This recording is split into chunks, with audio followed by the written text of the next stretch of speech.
আসসালামু আলাইকুম প্রিয় শিক্ষার্থীরা, আশা করি তোমরা সবাই ভালো আছো। তোমরা অনেকেই আমাকে রিকোয়েস্ট করছিলে যে অর্থনীতি প্রথম পত্রের মূলত একটা শর্ট সাজেশন দেওয়ার। আমি আসলে ব্যস্ততার ভিড়ে সেভাবে সময় পাচ্ছিলাম না। অনেক শত ব্যস্ততার মধ্যে আমি চেষ্টা করছি একটা শর্ট সাজেশন করা তোমাদের উপকারের স্বার্থে। এখন ওই টোটালি যে সেট আপ, ওই বোর্ড বা রুম লাইটিংয়ের ওইটা প্রবলেমের কারণে জাস্ট এই ফোনের স্ট্যান্ড নিয়ে ভেবে আমরা চেষ্টা করছি একটু জাস্ট ভিডিওটা করার। আমি খাতায় লিখে রাখছি, হ্যাঁ, বোর্ডে এখন লেখা সময় স্বল্প, তো আমি খুবই বিজি, তাছাড়া সম্ভব হয়নি যে সেট আপে আমি ওখানে নাই আর কি।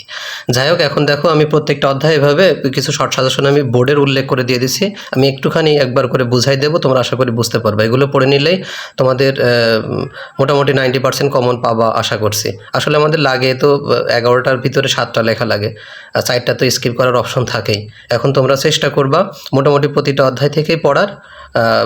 সব 7টা সিকিউ কমন পাবা আশা করি, 7টা কি 9টা পাবা মিনিমাম। যাই হোক, দেখো তোমরা জানো যে তোমাদের শর্ট সিলেবাসে এসএসসি 25 ব্যাচের কথা বলছি। শর্ট সিলেবাসে তোমাদের 6টা অধ্যায় আছে, তার মধ্যে প্রথম অধ্যায় আছে। আমি প্রত্যেকটা টপিকস দেখো আলাদা করে ফেলছি অলরেডি। প্রথম অধ্যায়ে আমাদের কি পড়তে হবে? সবথেকে গুরুত্বপূর্ণ বিষয় উৎপাদন সম্ভাবনা রেখা। এখান থেকে জাস্ট একটা পড়লে এনাফ, কিন্তু আমি জাস্ট প্র্যাকটিসের জন্য 3টা বোর্ডের নাম উল্লেখ করে দিয়েছি। দেখো এখানে লেখা আছে ঢাকা 2023-এর 1 নম্বর লেখা আছে, আর যশোর 23-এর 1 এবং সিলেট 23-এর 1। এখানে রোমান সংখ্যায় 1 বলতে বোঝানো হয়েছে, বিশেষ করে যারা লেকচার পাবলিকেশনে সাপ্লিমেন্ট পড়ো তাদের ওই ঢাকা 23-এ, যশোর বোর্ডে 23 সালে 2টা কোশ্চেন এসেছিল।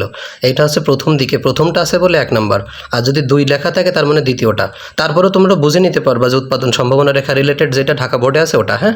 তাহলে উৎপাদন সম্ভাবনা রেখা রিলেটেড আমাদের ঢাকা বোর্ড 23-এর 1 নম্বর পড়বা, যশোর 23-এর 1 নম্বর, আর সিলেট বোর্ড 23-এর 1 নম্বরটা পড়বা। আর তারপরে দেখো গুরুত্বপূর্ণ আমাদের প্রথম অধ্যায় অর্থ ব্যবস্থা নিয়ে একটা থাকবে 99, এটা কিন্তু অনেক ইম্পর্টেন্ট, উৎপাদন সম্ভাবনা রেখা, এটা পড়বা। আর হচ্ছে অর্থ ব্যবস্থা নিয়ে এখান থেকে একটা থাকবে, মানে প্রথম অধ্যায়ে 2টা সিকিউ থাকার সম্ভাবনা অনেক বেশি যদি তোমাদের সাথে অন্য কিছু না হয়।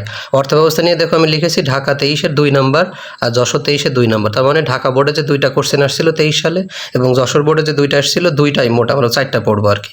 তারপর দেখো একটা বিষয় আছে মৌলিক অর্থনৈতিক সমস্যা রিলেটেড, যে কীভাবে উৎপাদন করতে হবে এমন একটা প্রশ্ন থাকে তোমাদের, এইটা নিয়ে আমরা 2টা পড়বো। চট্টগ্রাম বোর্ড 23-এর 2 নম্বর আর বরিশাল বোর্ড 23-এর 2 নম্বর। সেটা দেখো এই যে চিত্রটা সে এমন থাকে যে মূলধন থাকে আর ভূমি অক্ষে থাকে শ্রম।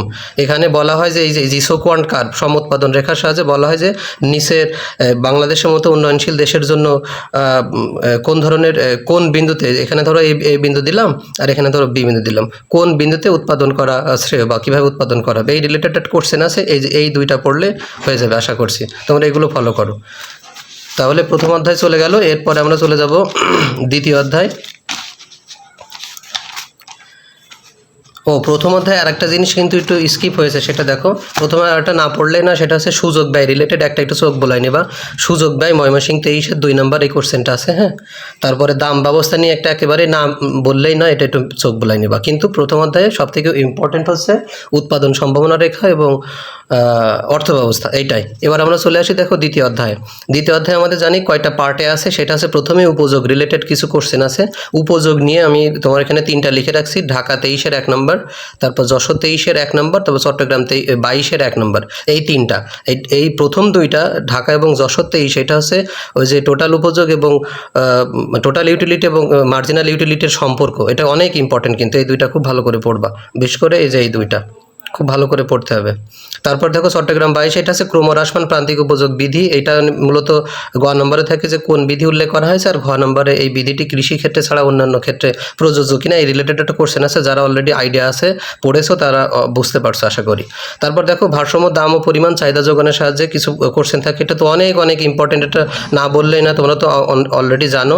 সেখান থেকে আমি 3টা দিয়েছি, এখান থেকে 2টা পড়লে এনাফ, কিন্তু 3টা দিয়েছি জাস্ট প্র্যাকটিসের জন্য, তোমরা শর্ট সাজেশন করে নিতে পারো। দেখো যশোর 23-এর 2 নম্বর, কুমিল্লা 23-এর 1 নম্বর এবং বরিশাল 22-এর 1 নম্বর এখানে একটা দেওয়া আছে। আচ্ছা, তারপরে বিশেষ করে পরে একটা পার্ট আছে, দেখো চাহিদা যোগান রেখা অঙ্কন করতে বলে। এটা চাহিদার যোগান রেখা অঙ্কন এবং স্থিতিস্থাপকতা ঘ নম্বরে থাকে। এই রিলেটেড এই 3টা আমাদের একটু ফলো করতে হবে, যেটা ঢাকা 23-এর 2 নম্বর, রাজশাহী 23-এর 1 নম্বর এবং সিলেট 23-এর 2 নম্বর। এখানে বিশেষ করে গ নম্বরে আছে যে চাহিদা রেখা অঙ্কন করো অথবা যোগান রেখা অঙ্কন করো, এমন একটা দেখা আছে, এমন 16-2p এমন একটা দিয়ে দিল। এখান থেকে চাহিদা রেখা অঙ্কন করতে, পি এর মান ধরে চাহিদা রেখা, যোগান রেখা ইত্যাদি ইত্যাদি অঙ্কন করতে বলে। আর স্থিতিস্থাপকতার কিছু অঙ্ক আছে, এগুলো টোটাল A to Z সুন্দর করে চ্যানেলে বা পেজে ভিডিও আছে, তোমাদের সমস্যা হলে একটু দেখে নিতে পারো। তাহলে আমরা চলে যাই তৃতীয় অধ্যায়ে। তৃতীয় অধ্যায় দেখো 3টা পার্টে, অধ্যায়ের নামই কিন্তু উৎপাদন, ব্যয় এবং আয়, সেই অনুযায়ী আমি সাজাইছি।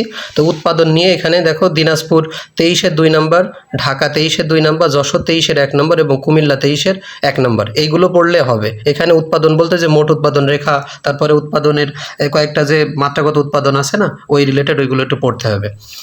আচ্ছা, ক্রমবর্ধমান, ক্রমহ্রাসমান আর স্থির সমানুপাতিক, এই সবগুলো উৎপাদন যে বিধি আছে তৃতীয় অধ্যায়, এগুলো পড়ে নিতে হবে।